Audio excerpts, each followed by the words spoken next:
আসসালামু আলাইকুম। আমরা জানি যে এসআইআর লিস্ট যে বার হয়েছে 23/3/2026।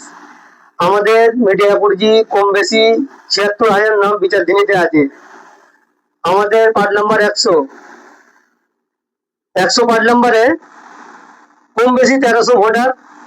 1300 ভোটারের মধ্যে আপনার নাম হয়েছে 91 জনের ফ্রেশ নাম, 9টি নাম হয়েছে ডিলেটেড।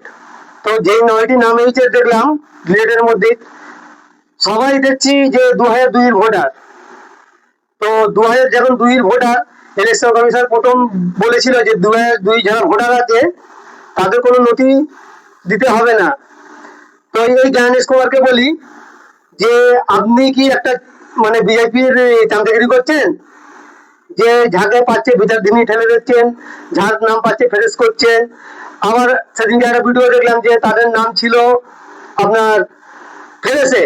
তো তারা প্রথম যে সার্টিফিকেটটা বার হয়, তো তাদের নাম তারা চেক করছে, দেখছে সবের নাম তাদের বাড়ির নাম ফেরেসে ছিল, তাদের নামগুলি দেখি তো তাদের নামগুলি তারা দেখাচ্ছে যে এতে তোমার বিচারধীনী ঢুকে গেছে। এটা কি হচ্ছে? আপনারা কি মানে ভোটারদের নিয়ে কি ছেলে খেলা করছেন?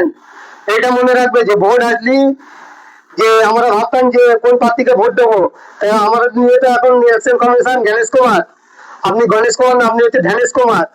আপনি সবাইকে নিয়ে পশ্চিমবাংলার এবং সব রাজ্যের কথা বলছি, সব রাজ্যের কিন্তু সবাইকে নিয়ে আপনি খেলাচ্ছেন। এটা আপনার এটা ভালো হচ্ছে না এইভাবে করা।